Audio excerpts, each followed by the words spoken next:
한 해를 달궜던 뉴스, 오늘 주제는 구미입니다. 지난 6월 지방선거에서 구미에는 이변이 일어났습니다.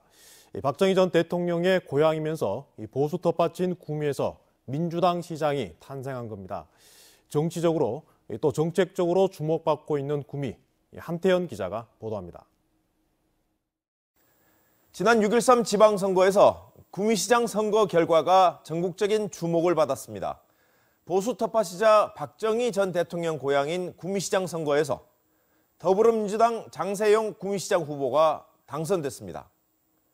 득표율 40.7%로 구미 지역에서 민주당이 말 그대로 파란을 일으켰습니다. 누구도 예상하지 못한 결과였습니다. 장 시장 당선 당시의 인터뷰 보시죠.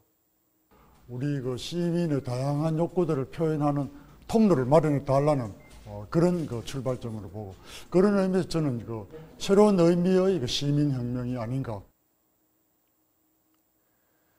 일단 원인은 구미 경제 추락에서 찾을 수 있습니다. 기업들이 구미공단을 떠나면서 실업률이 수년 동안 최고치를 기록했습니다. 지난 20년 동안 보수 출신 구미시장 2명이 박정희 전 대통령의 망령만 쫓았다는 반성 또한 이변의 원인으로 꼽혔습니다. 그래서 장 시장은 경제 살리기를 제1의 목표로 삼았습니다.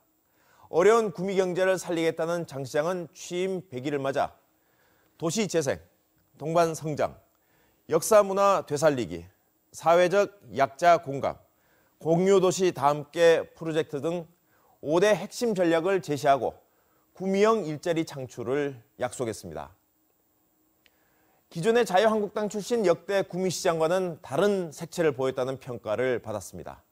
집권 여당의 도움을 받아 이해찬 민주당 대표 취임 후 민주당의 첫 현장 최고위원회 회의가 구미에서 열리면서 장 시장에게 힘을 실어줬습니다. 하지만 보수층의 반발로 장 시장의 뜻대로 되는 게 없었습니다.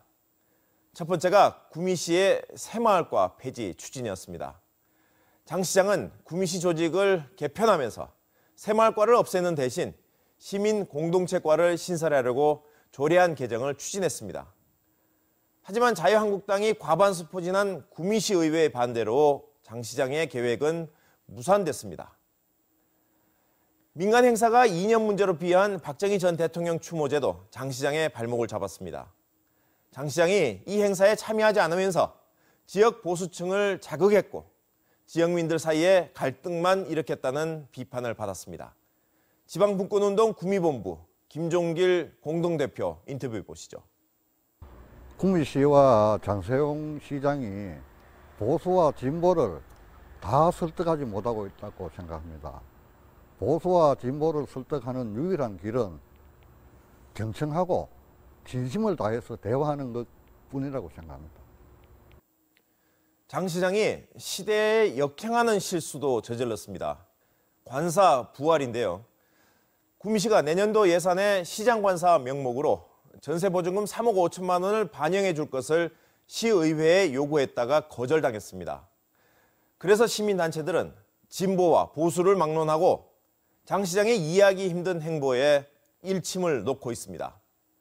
보수의 텃밭인 구미에서 장 시장이 내년에는 올해와 같은 혼란을 잠재우고 구미 경제에 활력을 불어넣어 지역민들의 지지를 이끌어낼지 기대해 봐야겠습니다.